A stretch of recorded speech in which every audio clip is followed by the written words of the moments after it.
Mr. Stone, thank you for sitting down with us. Delighted to be here. You know Donald Trump personally, and you have a lot of experience working as a lobbyist in Washington back in the days.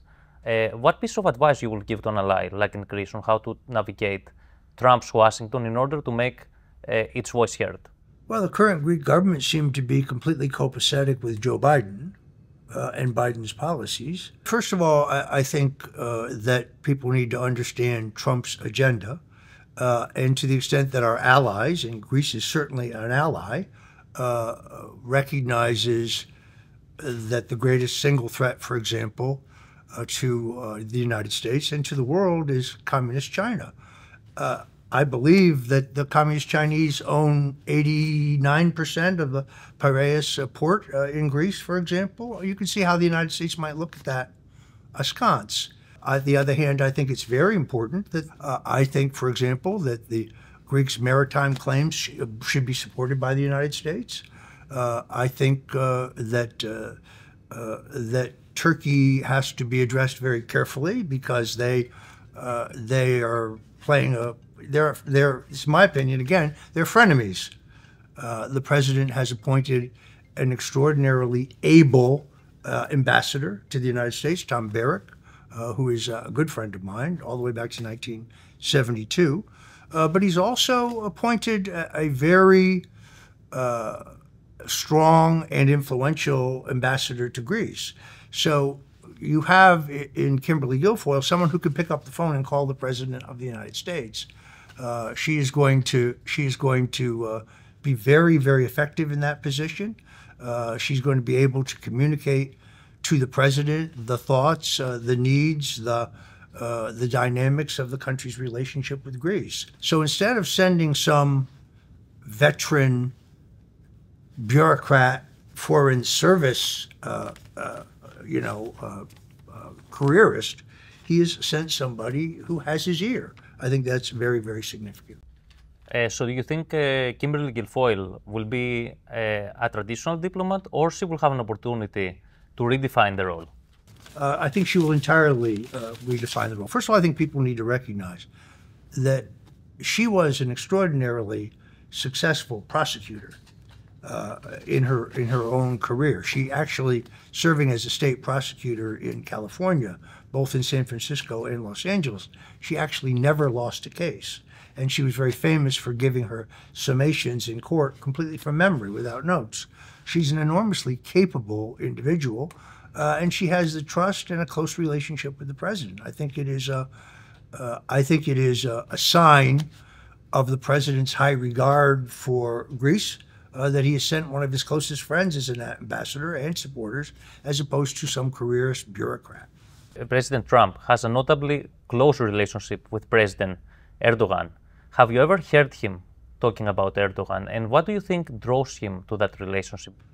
I've never discussed the matter with him, but here's a story that I can tell you, and that is, the president told me that shortly after he won the 2016 election, he met privately with Bill Clinton, the former president, and then he met quite publicly with President Barack Obama.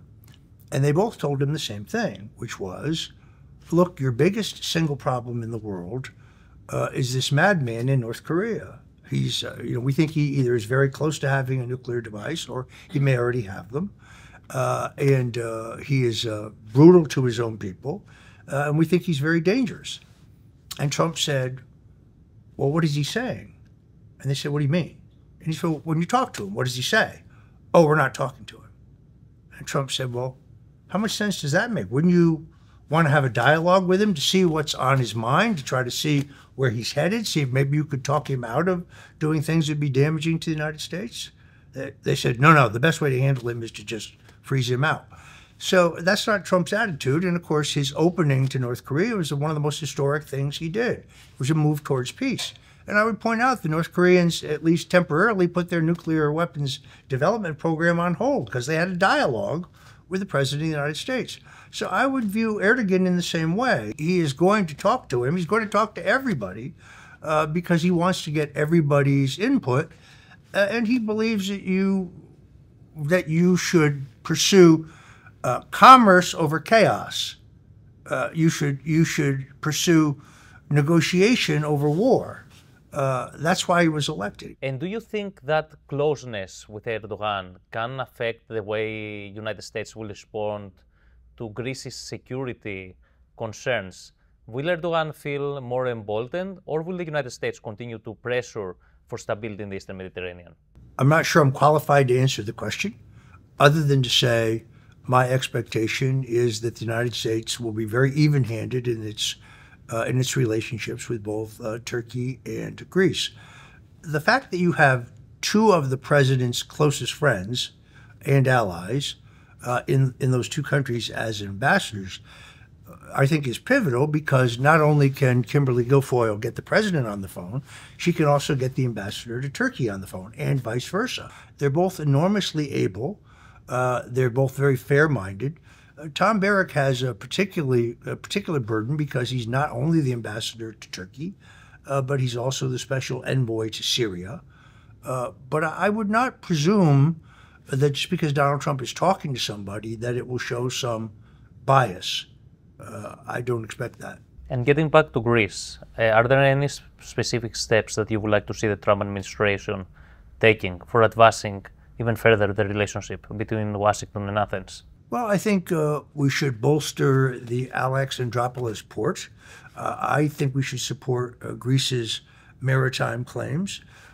Greece has offered us military base opportunities. Again, I speak only for myself, but I think you will find that we will have a balanced relationship with Greece, particularly with Kimberly Guilfoyle there as an advocate. Thank you very much for your time. Thank you.